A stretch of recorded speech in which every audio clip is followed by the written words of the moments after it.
بہرحال سوال اب صرف سیز فائر کا نہیں بلکہ اس نقصان کا بھی ہے جو گلوبل اکانومی کو پہنچ رہا ہے، اور اگر سٹریٹ آف ہارمز مزید بند رہا تو یہ کرائسس دنیا کے لیے کسی حد تک تباہ کن ثابت ہوگا۔ اس کی ایک جھلک دکھاتے ہیں ہم آپ کو اپنی اس خصوصی رپورٹ میں۔ گلوبل اکانومی اس وقت ایک مکمل انرجی ہارٹ اٹیک کے خطرے سے دوچار ہے۔ اسٹریٹ آف ہارمز کی دوہری ناکہ بندی یعنی ایک طرف ایران اور دوسری جانب امریکی فوجی بلاکیڈ نے دنیا کی سب سے اہم اکنامک آرٹریز میں سے ایک کو جکڑ لیا ہے۔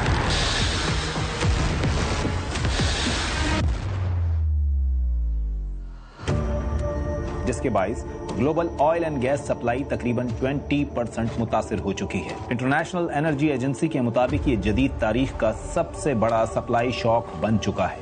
IEA کی رپورٹ کے مطابق جنگ سے پہلے روزانہ تقریباً 20 ملین بیرل خام تیل اور oil products street of harms سے گزرتی تھی، مگر اب یہ فلو تقریباً رک چکا ہے۔ صرف مارچ میں گلوبل آئل سپلائی کم از کم 10 ملین بیرل یومیہ کم ہوئی ہے، جبکہ بعض اندازوں کے مطابق یہ کمی 13 ملین بیرل تک بھی گئی ہے۔ یہی وجہ ہے کہ جنگ شروع ہونے کے بعد سے اب تک برینٹ کروڈ 49% اضافے سے $107، جبکہ WTI 47% اضافے سے $97 تک پہنچ گیا ہے، جبکہ اس دوران ڈیزل 46%، جیٹ فیول 60 اور LPG کی قیمتوں میں 33% اضافہ دیکھا گیا۔ IEA موجودہ بحران کو 1973 کے بعد سے انرجی کا سب سے بڑا کرائسس قرار دے رہا ہے۔ The world is facing the greatest energy security challenge in the history. It is oil, it is natural gas, but it is also other vital commodities such as fertilizers, petrochemicals, helium and others. The scale of the problem is huge and countries will suffer under this. اس صورتحال کا سب سے شدید اثر Asia پر پڑ رہا ہے، کیونکہ دنیا کی سب سے زیادہ انرجی امپورٹ کرنے والی اکانومیز اسی راستے پر ڈیپینڈ کرتی ہیں۔ صرف چائنا اور انڈیا اسٹریٹ آف ہارمز سے گزرنے والے تیل کا نصف سے زیادہ حاصل کرتے ہیں۔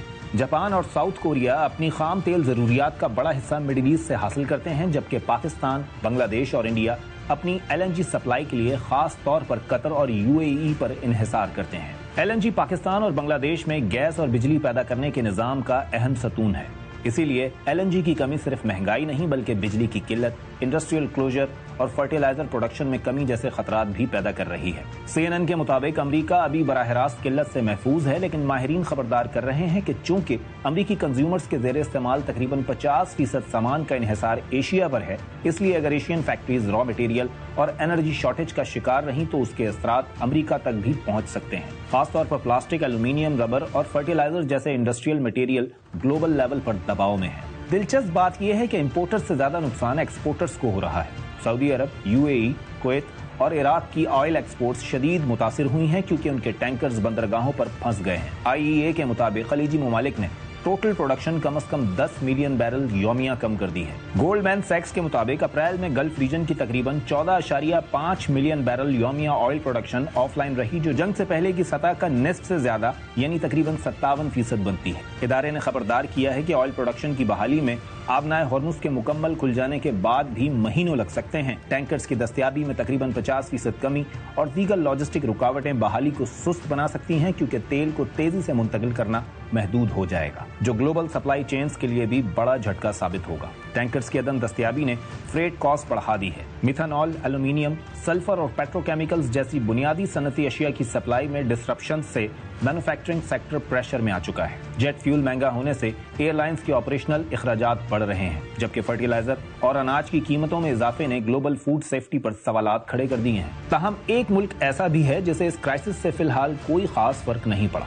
ایکزیوس کے مطابق چائنا اس بحران میں نسبتاً محفوظ ہے، کیونکہ چائنا نے 2025 کے دوران اپنے اسٹریٹجک آئل ریزروز بڑھا لیے تھے۔ امریکی اندازوں کے مطابق بیجنگ کے پاس اس وقت تقریباً 1.4 بلین بیرل کے قریب ذخائر موجود ہیں، جو اس مشکل وقت میں اسے کچھ بہتر پوزیشن دیتے ہیں۔ عالمی ماہرین خبردار کر رہے ہیں کہ اگر ہارمز کا محاصرہ طویل ہوا تو گلوبل GDP میں 2 سے 3% کنٹریکشن ہو سکتا ہے، جو ایک خاموش گلوبل ریسیشن کا آغاز ہوگا۔